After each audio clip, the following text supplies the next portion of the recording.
are we quoting Harrisville here, that this is the way they have done it? This is Harrisville, this is their ordinance. Right. It's the way they have done it. Well, it So sure what- lets the police off the hook, doesn't it? No, Not Yeah, really. it does. Now, no. Why? The police are still enforcing all the police ordinances. But This is just a just nuisance one ordinance. ordinance. And in all reality, right now, what's happening is really we're going around as a city, either the council, planning commission, Jay, whoever, going around as a city saying, or the police, you know, Well, but someone was going around and saying, okay, these are our 10 worst.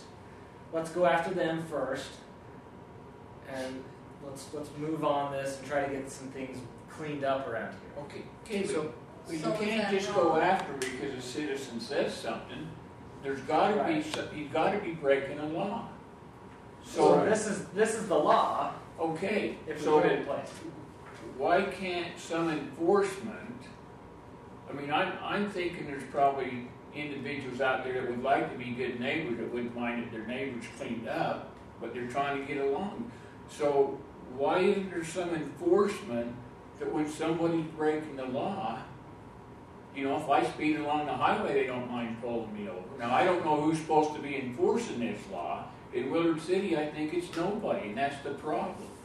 Or that's what I perceive Well, as the problem. the ordinance itself does spell out some of that. Who's going to do what, how it's going to be done. Well, I don't think that that's absolutely true, what you're saying. I think they have enforced it in the past. They've enforced the nuisance ordinances, and they've had mixed results. And I think what this tries to address is that the ordinance that currently exists in the city hasn't been that successful as it's gone even through the courts. This new ordinance that we're looking at, and it doesn't mean we're going to adopt it straight away. You could recommend changes to it. You could soften it in some way if you felt important to do that. And Nate suggested that that's fine to do. You know, let's have that discussion. But he was tasked by the mayor to come up with a way that's easier to enforce, that's more likely to prevail in court, and that gives the city additional tools that they haven't had in the past. And so that's what brought us to this point. You know, I don't have a problem with that, other than it seems like that we pass these ordinances and nothing's ever done with it. It's just an ordinance is passed, we put it on the books for whatever reason. That's what it seems like to me. It can happen, and that's part of politics too. So, And so when I read over this and I look at it, I think we already got laws on the books or that ought to be looking at this anyway, but we've chosen not to for whatever reason. and there are multiple I don't know. reasons. There are multiple. You know, if we talk to our attorney about how he's enforced even criminal issues, there are people that would disagree with when those have been enforced and when they've been settled. No You know, doubt about that. I understand. And all those things are kind of nuances of enforcement. But I think we have some history. You know, I obviously wasn't here for all of those events, but of going after people and just not being terribly, successful. Well, that's what I was going to say. We did go after one. We took it all the way to the court. The judge told him, clean it up, pay this fine.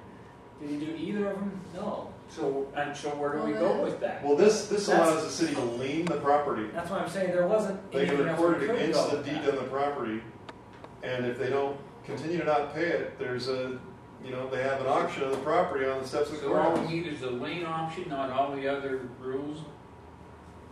Could be. I mean, This isn't our ordinance. This is I understand this that. is an ordinance that seems to work in Harrisville. I don't know that as Jay was saying, maybe we need to step it, and we start a little lower than any. I mean, technically, any car that's not registered is garbage, is junk. Any car? Any car. I So don't know if if you- we now can our say that for ordinance sure. I'm saying that's if it's not registered, it's according to this ordinance. And we Well- talked about this last time. If it's not registered, it is according to this, It's a might as well be a nuisance. nuisance junk. In our old ordinance, our current ordinance allows 2 vehicles unregistered. Right. This ordinance allows 0 unregistered. That's pretty heavy. So, I mean, it's Yeah, I a think huge it's change for the pretty heavy, community. too. And they also have curb and gutter, and they talked about nothing on the grass. Well, where do you draw that line? I don't want necessarily my neighbor to park his truck or whatever on the grass, but, you know, at what point does, you know, we don't have curb and gutter, you can't really park it next to the curb if there isn't a curb, if that makes sense. You might be on the grass There's by some a foot. things that, yeah, Well, so then it shouldn't be in here. Well, yeah, that's what we need to decide. There's some things that need to be massaged about it. And we need to decide whether we are going to allow one or two unregistered vehicles, or if we're not going to. So is that what the city council wants? Mitch, is that for us to go through and Well, I think it would look be, at this? I think it would be good to hear your recommendation on this ordinance. Looking for it. I mean, if nothing else, this is an opportunity to let you know that the city council values your input. They want you to spend some time with this, and they want you to get back to them. They're also willing to wait 6 months to even implement the thing. So that means, really to me, it means you got some time to review it. Yeah, yeah, I don't think there's any urgency right now.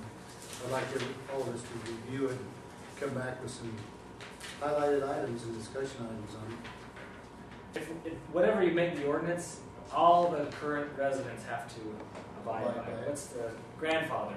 There's not going to be a grandfathered person in this. So if my That backyard makes is really messy and somebody complains, I have to fix Well, it. yeah, Because I'm not grandfathered in. yeah, it's not going to be something that, oh, the current residents don't have to live by this. Because when you talk about zoning ordinances, a lot of times once you make a zoning ordinance, there's really not much you can do about the past, what's already happened in the zoning ordinance. But the general ordinances are a little different because they're more, Makes sense. they're not that way. Makes sense. So you're making them for yourself and everyone else in the So community. you're saying And if the someone's future. had a mess for 25 years, that Doesn't they're not grandfathered in. But just when you're reading through it, make sure, I'll just say this, just make sure you look through and think about everyone currently and the possible future ramifications of it. The intent of this ordinance is like on the second, that very first sentence under that first paragraph, you know, it says it is hereby declared the junk, wrecked, dismantled, all that kind of stuff. And then it says, when they affect the health and the safety and the general welfare of the citizens of the city. And that's the intent of this ordinance, is to protect the citizens of the city. So like say, let's say we've got over here we've got a dilapidated barn.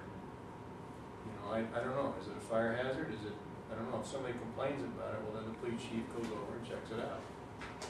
He makes the determining factor on that. And there is a way for the citizens to say, wait a minute, no, it's not. Well, there's an appeal, and it can go to court, and you're in front of a judge, and the judge has got to use discretion. Right. If it's not a nuisance, they're going to say, why, city, are you bringing these things to us? Yeah. They're going to be very upset about it.